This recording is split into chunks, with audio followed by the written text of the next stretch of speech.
Nossa, que alegria, né? Tá aqui.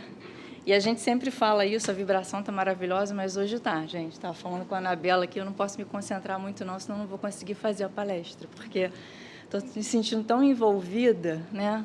Pelos mentores, com certeza, por vocês, foram tantos rostos amigos aí que eu encontrei hoje, que eu não via há muito tempo.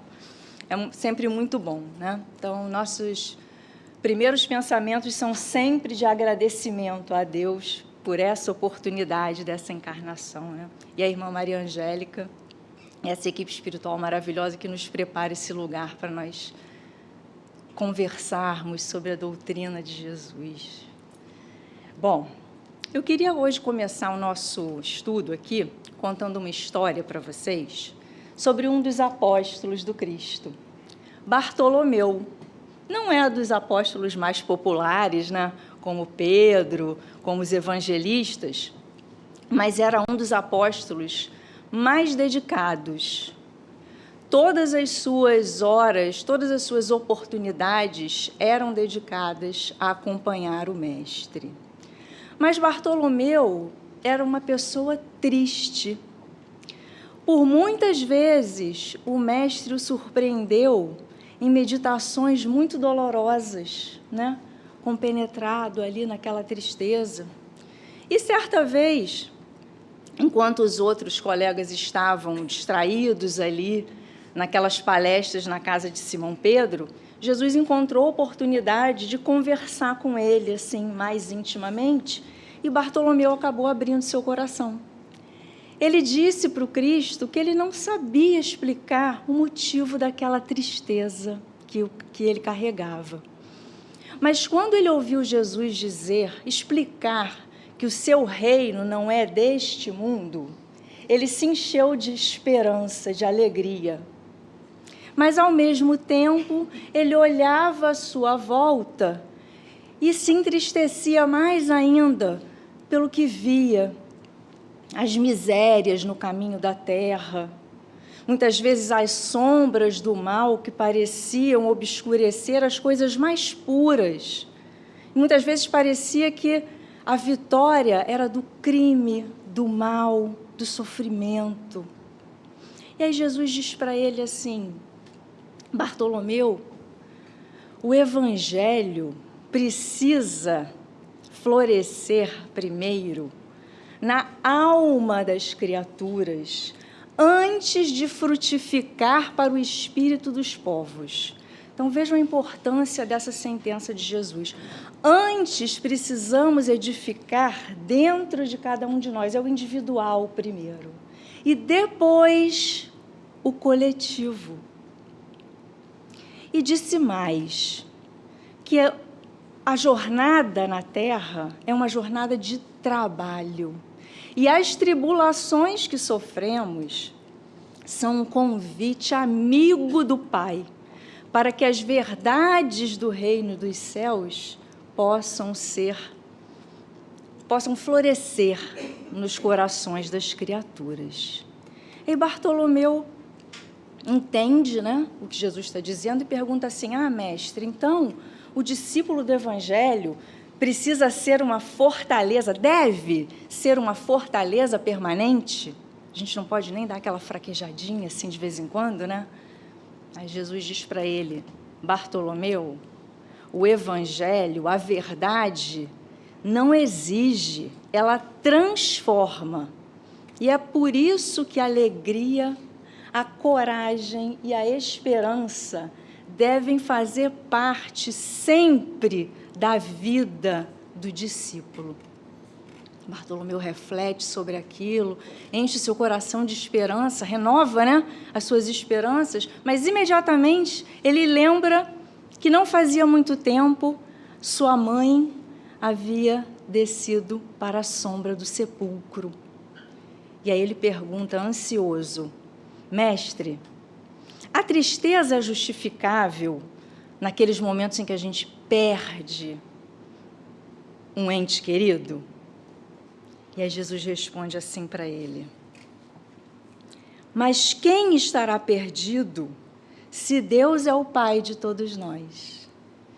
Se os que estão sepultados no lodo do crime hão de vislumbrar um dia também a redenção, por que lamentarmos em desespero o amigo que partiu ao chamado do Pai? Ninguém fica verdadeiramente órfão sobre a terra, como nenhum ser está abandonado, porque tudo é de Deus e todos nós somos seus filhos. Eis porque todo discípulo do Evangelho deve ser um semeador de paz e de alegria. Isso foi um extrato do livro Boa Nova, capítulo 8, chamado Bom Ânimo. Tirei um pedacinho aqui para iniciar essa conversa de hoje. Eu achei importante, devido ao nosso tema, porque nessa passagem, o que Jesus apresenta para o discípulo e também para todos nós? Ele apresenta a verdade sobre a existência humana, que é o quê? A nossa essência espiritual. Nós somos espíritos imortais vivendo uma passagem, uma etapa material, amparados pela providência divina. E vejam que mesmo antes,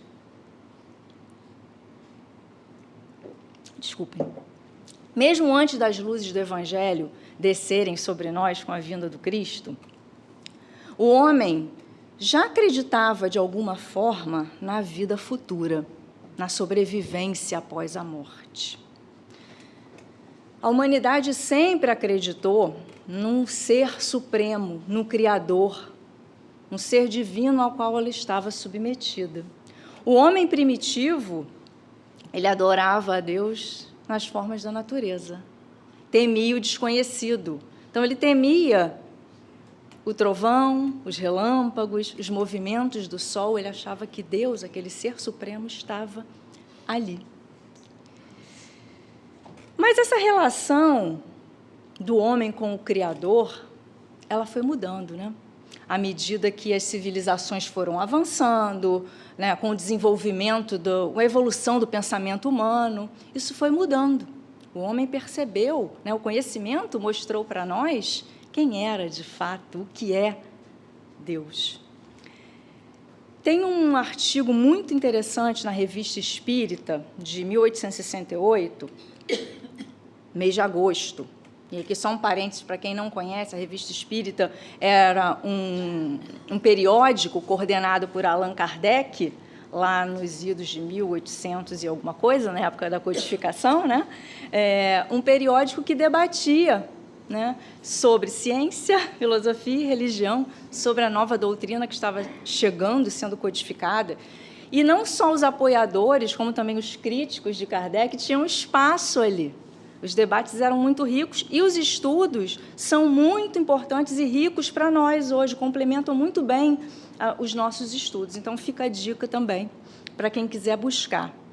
Mas o que eu queria falar da Revista Espírita hoje é sobre esse artigo que foi publicado na edição de agosto, como eu falei, por um filósofo, né, ali contemporâneo de Kardec, francês, chamado, não vou lembrar o primeiro nome dele, mas o segundo é Tircelin.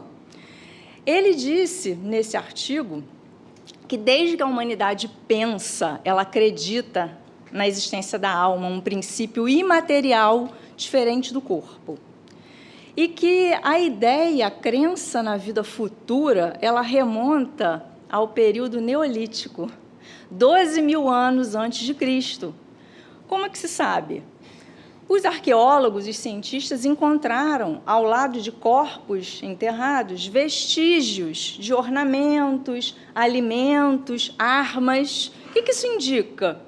Que aquele ser que morreu, foi enterrado, em algum momento ele iria despertar e iria precisar daqueles instrumentos, né? Nas religiões também, de uma forma geral, em várias delas encontramos essa ideia, né? O budismo, por exemplo, a gente vê lá a ideia do nirvana, que é um estágio de libertação dos sofrimentos, que é um estágio, né?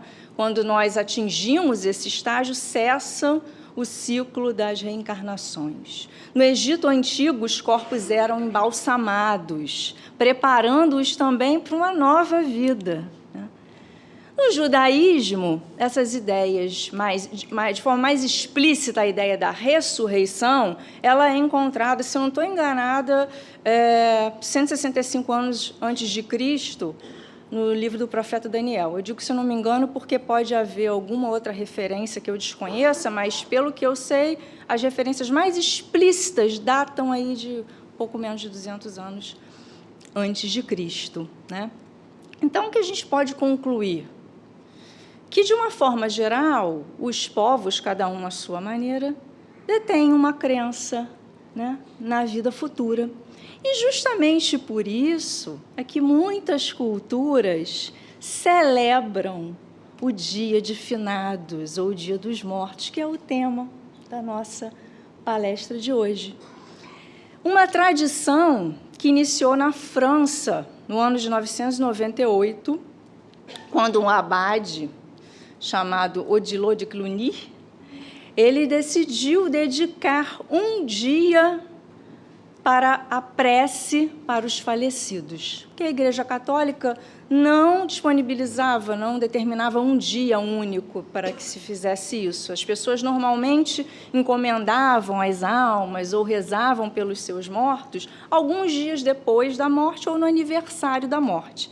E Odilon de Cluny resolveu dedicar um dia, né, à prece pelos falecidos, principalmente aqueles por quem ninguém rezava. Então, não deixa de ser caridade, né? Porque naquele dia os fiéis rezariam não só pelos seus mortos, mas por todos os mortos.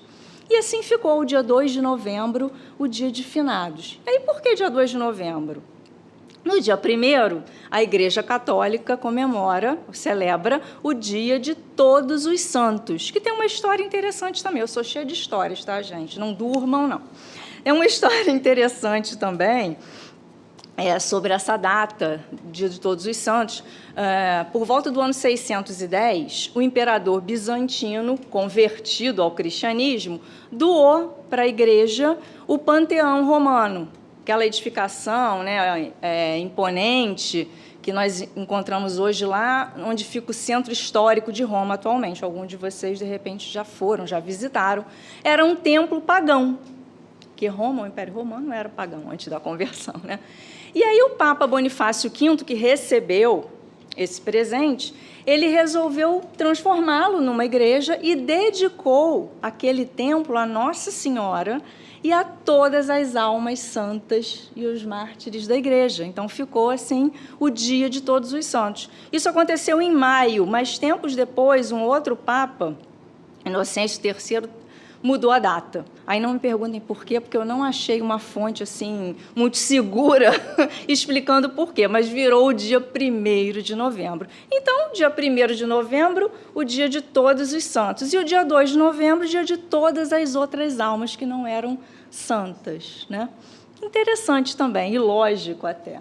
Achei muito legal a questão da caridade, né? De se rezar por os outros, por aqueles que ninguém velava por eles. Bom, independente dessa tradição ter sido criada na religião católica, né, ela correu o mundo depois, várias outras religiões e outras culturas também dedicam um dia em homenagem aos falecidos, né? Nós vemos, por exemplo, no México, está bem pertinho aqui de nós, né? O México celebra essa data há mais de 3.000 anos. É uma tradição indígena, da época dos povos pré-hispânicos, dos astecas e outros, né? Para eles, aquela data é a data em que os mortos, as almas, vêm visitar os vivos. Por isso, eles celebram com festa. E virou uma tradição cultural, né, muito grande. A Unesco declarou como patrimônio imaterial da humanidade. Na África também, várias culturas africanas dedicam um dia para essa homenagem. O calendário chinês guarda um mês, é o mês fantasma. Naquele mês, as almas são autorizadas a vir visitar os vivos, né? E assim por diante, né? No mundo ocidental, onde a religião católica é mais ostensiva, digamos assim, essa é uma data de saudade, né? É um dia de homenagens, é um dia de saudade, mas é um dia também, muitas vezes, de dúvidas para nós. Porque, ainda que saibamos que os nossos queridos que partiram não morreram, né? Continuam vivos, muitas vezes nós nos perguntamos: estão bem? Onde estão? Lembram-se de nós? Sentem saudade de nós? Sentem a nossa saudade? Nós não perguntamos isso? Muitas vezes, sim. E mesmo não tendo respostas claras para essas perguntas, nós temos o consolo. O que nos consola nesses momentos? A fé, não é? A fé em Deus. Porque se nós acreditamos em Deus, acreditamos que os nossos queridos não morreram. A doutrina espírita, que estamos estudando aqui hoje, ela vai um pouco além desse campo da fé. Por quê? Todo mundo vai falar, a fé raciocinada. Porque a doutrina espírita, ela nos traz, o Espiritismo nos apresenta respostas trazidas pelos próprios espíritos, que vieram dizer assim: a morte não é o fim, é uma etapa de um processo. Quando o espírito, ser inteligente, abandona o corpo de carne e vai viver no mundo espiritual. A morte desse corpo de carne é o fim de um processo biológico, mas é o fim do ser? Não. Esse corpo de carne, ao morrer, ele vai ser transformado de forma natural. E, aliás, é o que acontece com todos os seres vivos da natureza, né? A gente vai no museu, a gente vê lá, representado pelos animaizinhos, o que acontece. Tudo se aproveita, como já disse Lavoisier, né? Mas, para quem já estudou o Livro dos Espíritos, as plantas, os animais, o princípio vital, e no homem, o espírito, com E maiúsculo, não perecem, não é? Não perecem.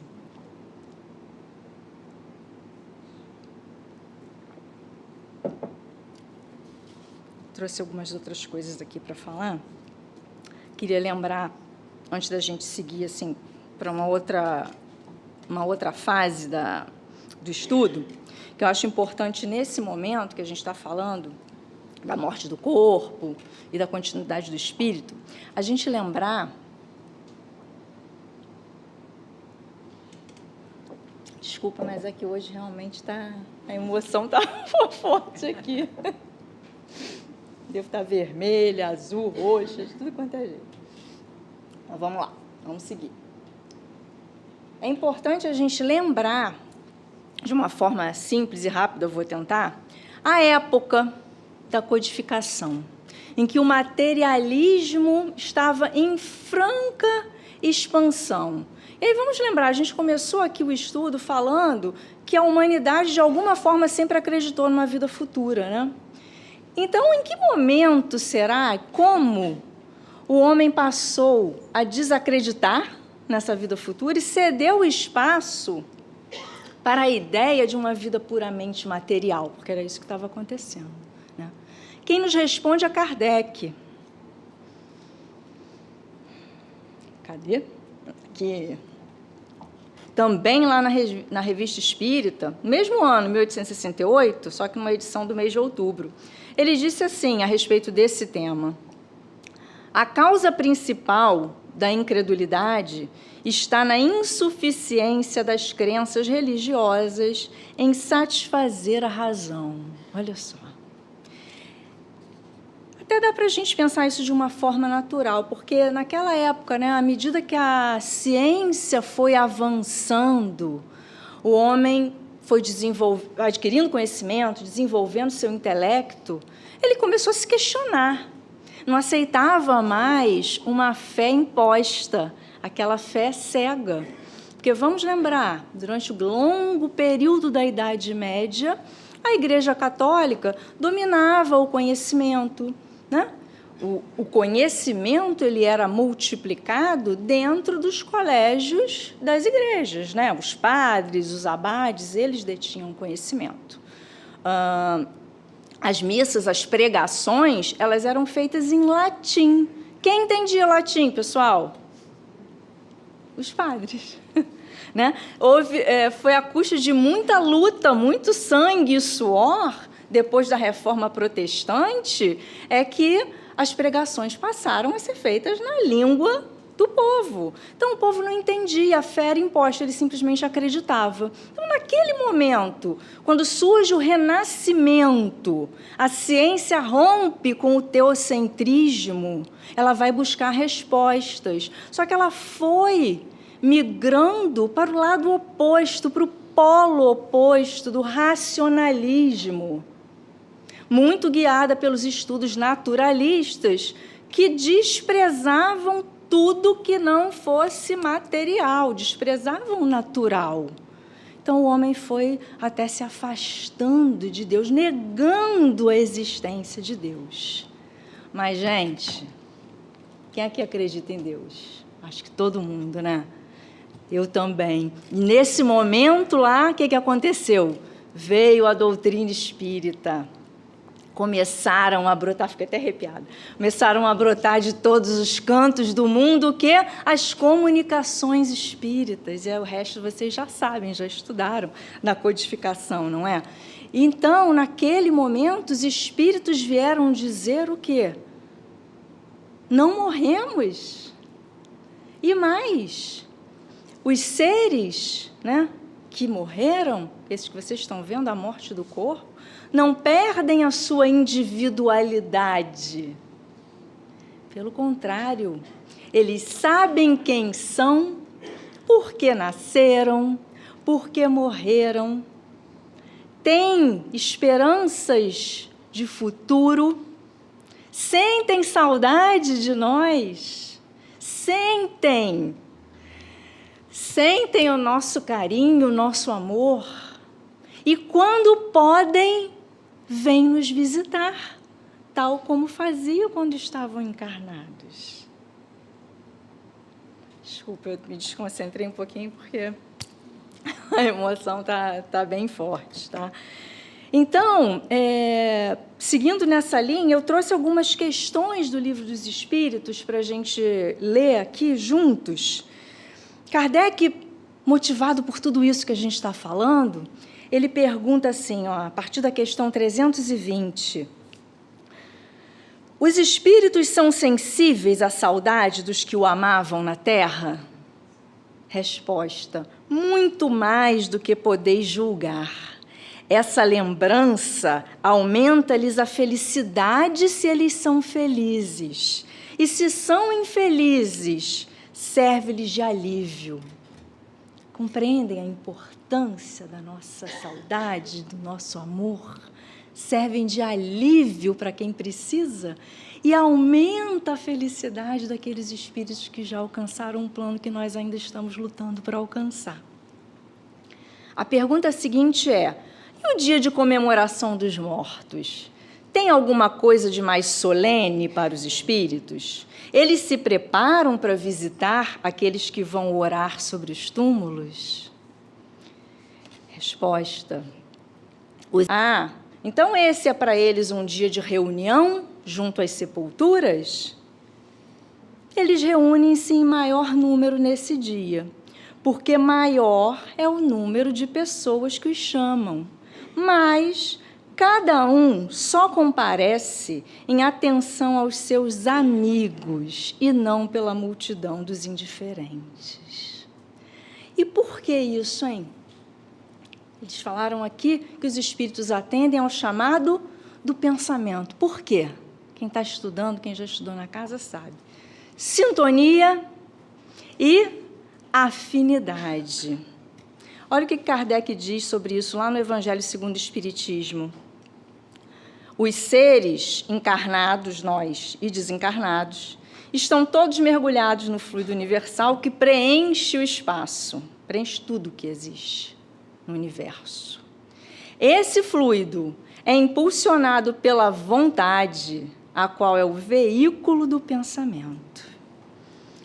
Então, a nossa vontade, nosso sentimento, ele aciona o circuito da comunicação mental. A comunicação mental, ela depende basicamente de 3 coisas. Vou falar assim bem simplificadamente, hein, pessoal? Quem quiser se aprofundar, vai estudar André Luiz, né? Os mecanismos da mediunidade. Vou falar assim, de forma simplificada. Depende de um meio propagador do pensamento, que é, Kardec já deu a dica, o fluido, já estamos aqui. Depende da sintonia, que é um ponto de união entre os pensamentos, numa faixa de frequência, e depende da afinidade, que é a associação de interesses. Então, vamos lá, vamos rapidinho pensar como é que isso acontece. Não é muito complexo. Os nossos pensamentos, eles fluem como? Em ondas eletromagnéticas. Está provado já isso. O que são essas ondas? Vibrações, oscilações, né, que vibram ali numa faixa de frequência. O que é a frequência? Quantas vezes essa onda vibra? Quem pensou no rádio acertou, é a mesma coisa. Então, nós emitimos ondas mentais em várias frequências distintas. O que define? A qualidade. O pessoal do curso de passe devia responder, vai cair na prova. A qualidade dos nossos pensamentos é que define essa frequência. Então, por exemplo, se eu estou aqui mandando bons pensamentos para minha amiga Josete, que hoje, quando eu estava estudando, eu vi esse rostinho aqui sentado na frente no gargarejo, que é muito bom. Estou mandando bons pensamentos para ela, está vibrando rapidinho, alta vibração. Se eu tiver um pensamento não tão bom, não para a Josete nem para ninguém aqui, tá, gente? Só lá fora. Não tão bom, vai vibrar devagar, baixo, né? Por isso que, às vezes, a gente fala assim, não vamos baixar a vibração, não? É por isso. Então, é esse mecanismo que faz acontecer a comunicação mental. Então, se houver essa sintonia, joguei um pensamento, outro joga na mesma frequência e temos afinidade, queremos a mesma coisa, opa, sintonia. E é assim que nós nos comunicamos, tanto com os nossos queridos que já partiram, quanto com os não tão queridos e também com os encarnados. Porque esse processo da comunicação entre os planos é, quem estudou o Livro dos Espíritos, incessante. Kardec diz lá, não lembro qual é a pergunta, mas está escrito, confia em mim. É incessante. Então, é assim que se processa.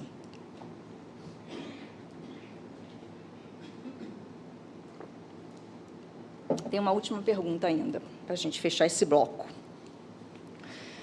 A visita ao túmulo, isso é interessante, a visita ao túmulo, ela proporciona mais satisfação ao espírito do que uma prece feita em sua intenção? O que vocês acham? Respondam mentalmente. Resposta dos espíritos. A visita ao túmulo é uma maneira de se manifestar que se pensa no espírito ausente. É a exteriorização deste fato. Perdão. Eu já vos disse que é a prece que santifica o ato de lembrar. E assim pouco importa o lugar, se a lembrança é ditada pelo coração. Aí a gente pode pensar assim, então, se a prece é o que vale, e eu posso fazê-la em qualquer lugar, então será que eu não posso ir ao cemitério? Eu não posso ir à igreja? Eu não preciso ir? Eu posso ir. Eu preciso? Não. Mas, se faz bem ao coração, por que não? Nada é proibido. Mas sempre lembrando que o mais importante é a prece, porque não sou eu que estou dizendo, foram os espíritos que disseram para nós que os nossos queridos que já partiram atendem ao quê? Ao chamado do pensamento, né? Mais importante, então, é a nossa prece e tentemos fazê-la com alegria, lembrando, como também disseram os espíritos, que eles se alimentam desse sentimento. Então, vamos nos esforçar para levar uma prece com alegria, como colegas falam às vezes aqui, oferecer buquê de flores, né, e tal. Eu que não vejo nada, eu penso só mesmo no sentimento. Brincadeira, gente, só para deixar mais leve um pouco o tema. Agora eu queria falar de uma passagem evangélica muito emblemática também dentro desse tema, né? Jesus ia a caminho de Jerusalém, numa viagem com os seus discípulos. Em dado momento, ele pede para que João e Tiago, a duplinha lá, né, os filhos do trovão, se adiantem lá do grupo e vão pedir hospedagem. Isso era muito comum naquela época. Eram os próprios moradores que hospedavam os viajantes.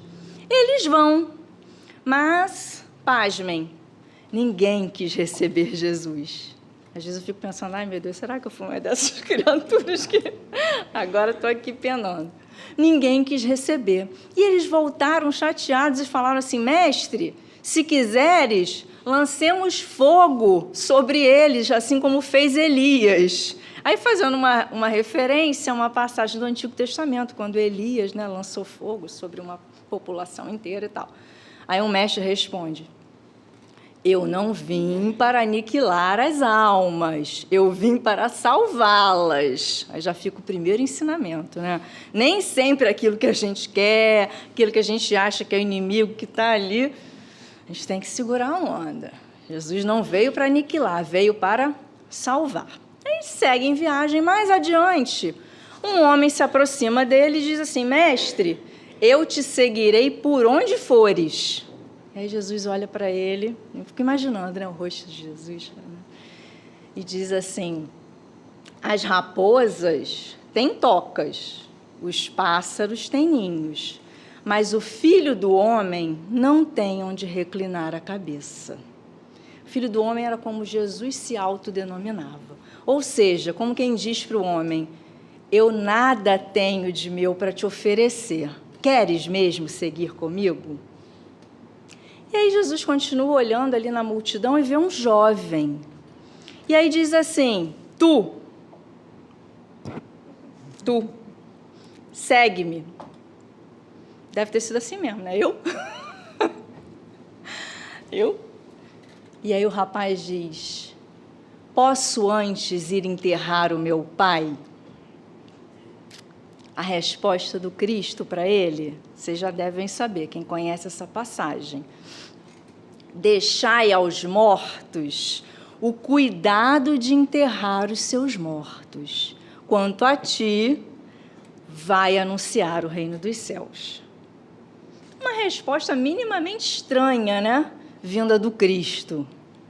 É tão estranho que Kardec pegou essa passagem junto com umas outras, também meio controversas, e colocou num capítulo chamado Estranha Moral, justamente para esclarecer essas passagens que, a princípio, quando nós olhamos assim, sem estudar profundamente, nós já achamos minimamente esquisita e que não combina com a moral caridosa do Cristo. Mas é claro que tudo tem explicação. Então, vamos pensar no contexto ali. Primeiro, pensar que Jesus sempre aproveitava as oportunidades para deixar um ensinamento, né? E ele lia o coração das criaturas, lê até hoje os nossos corações. Então, muito provavelmente, aquele que se ofereceu para segui-lo, e Jesus disse para ele, olha, eu não tenho nada para te oferecer, não, tem certeza? Poderia ser um irmão que ainda estava iludido, querendo se beneficiar do do Cristo, imaginando que teria alguma recompensa material, porque isso era muito comum naquela época, muitos achavam que o reino era uma edificação material. O próprio Judas se envolveu numa teia de ilusões, né? Pode ser. E aquele jovem, cujo pai tinha morrido e estava por ser enterrado, provavelmente, quem sabe não era, alguém que já estivesse preparado para seguir Jesus, estava ali naquele momento hesitante e usou aquilo como desculpa. O que acontece? Quantas vezes nós já hesitamos a um chamado do Cristo, né? Acontece com todos nós. E aí vejam, chamar a atenção do que Jesus disse para ele: deixai aos mortos o cuidado de enterrar os seus mortos. Mas peraí, como assim? Se os mortos estão mortos, como vão cuidar dos mortos? Né? Quem nos socorre é Emmanuel. Analisando essa passagem no livro Fonte Viva, ele nos esclarece que Jesus falava dos mortos do Espírito. Vou ler. E o tempo passando. Emmanuel diz assim, o título, né, desse capítulo é Acorda e Ajuda. E aí Emmanuel diz que são os mortos do espírito aqueles que se ausentaram da vida. Olha, vejam que interessante. Aqueles que cerraram-se entre as paredes da própria mente, cristalizados no egoísmo, na vaidade, negando-se a partilhar a experiência comum. Vejam que interessante. Vivendo só para si e desprezando o mandamento maior. Qual é? Amar a Deus sobre todas as coisas e ao teu próximo como a ti mesmo. Então, não podemos viver só para nós, mesmo nos momentos de dor. Aqueles que mergulham em sepulcros de vício, de amargura, de ilusão, se vitimados pela tentação da riqueza, moram em túmulos, de cifrões. Se atormentados pelas mentiras com que envolvem a si mesmos, residem sob as lápides dificilmente permeáveis dos enganos fatais. Ou seja, aqueles companheiros, muitos de nós, que ainda estão presos nas paixões materiais, ou que ainda padecem de vícios morais que nos impedem de despertar para a verdade. Porque quedas, todos as temos, né? Mas onde o esforço para superar as nossas imperfeições e levantar e seguir em frente? Então, para completar o quadro aqui, vamos olhar mais uma vez o contexto daquela situação. Aquele jovem, aqueles que já estavam, que ainda não haviam despertado, vou colocar diferente, ainda não haviam despertado para as coisas do Espírito, poderiam, naquele momento, enterrar os mortos. Porque aquele jovem que já estava preparado não podia perder a oportunidade de ir anunciar o reino dos céus. Essa reflexão é muito importante para nós, ainda no dia de hoje. Por quê?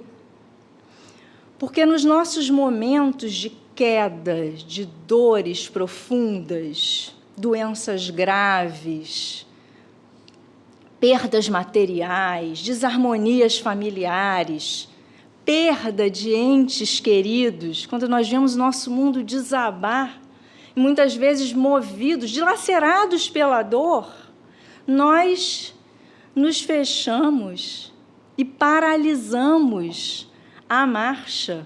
E podemos, muitas vezes, cometer atitudes extremas contra nós mesmos e contra o nosso próximo. Então, o que Jesus quis dizer ali naquele momento é: nem mesmo a perda de um ente muito amado pode nos paralisar a marcha. Por quê? Porque a vida continua nos dois planos, porque aquele que partiu segue a sua jornada, amparado pela misericórdia divina, que delega aos benfeitores o cuidado. E quem ficou deve também continuar o seu caminho, porque a reencarnação, ela serve a quê? Ao propósito da evolução do espírito. Nós temos os nossos compromissos. E o que Jesus falou para Bartolomeu na historinha do início? As tribulações são um convite amigo do Pai para que a verdade sobre o reino dos céus floresça dentro de nós. Então, só tem 2 minutos, eu vou ter que escolher aqui, né? Tudo bem, gente. Olha, o que eu queria que ficasse, além dessa mensagem do Cristo, é a certeza de que a separação também é momentânea, né? O reencontro existe para aqueles que cultivaram os laços espirituais. E os laços espirituais que sobrevivem à morte do corpo, eles são cultivados na existência, no dia a dia. Então, é isso que nós precisamos pensar. Eu vou fechar, então, com uma passagenzinha de Kardec aqui, do Evangelho segundo o Espiritismo, que eu acho que retrata muito bem essa questão do reencontro e é bastante consoladora. Com a reencarnação, diz Kardec, lá no capítulo 4, com a reencarnação e o progresso que lhe é consequente, todos os que se amam se encontram na terra e no espaço, e juntos gravitam para Deus. Se há os que fracassam no caminho e retardam seu adiantamento e a sua felicidade, nem por isso as esperanças estão perdidas. Ajudados, encorajados e amparados pelos que o amam, sairão um dia do atoleiro em que caíram. Com a reencarnação, enfim, a perpétua solidariedade entre encarnados e desencarnados, do que resulta o estreitamento dos laços de afeição. Então, isso é puro consolo para ambas as partes, meus irmãos. E aí, Anabela, eu sei, um minutinho, nem 1 minuto, tá? Eu já falei que nós devemos demonstrar o nosso amor, lembrei que a gente precisa fazer isso sempre com as palavras do Cristo na nossa mente, com alegria, com coragem e com esperança, porque temos que ter a certeza que a vida verdadeira é imperecível. E o que eu vou falar agora, juro que vou acabar, é um poema de Cornélio Pires, está no livro Poetas Redivivos, é bem curtinho, psicografado pelo Chico Xavier. Ele diz assim: noite alta, por fora de um telheiro, o pequeno Juquinha morre ao vento. Enjeitado e sozinho, está sedento nas aflições do instante derradeiro. Lembra os dias de humilde jornaleiro, pensa vender notícias ao relento, geme e delira olhando o firmamento. Nisso, aparece um jovem no terreiro. Vem de manso e convida. Vem, Juquinha. O pobre larga o corpo a que se aninha. Quem é você? Pergunta. Ri-se e chora. Sou Jesus, diz o moço ao dar-lhe o braço. E os dois sobem na luz do imenso espaço, numa estrada de lírios cor de aurora. Nunca estamos sozinhos e desamparados, meus irmãos. Muita paz.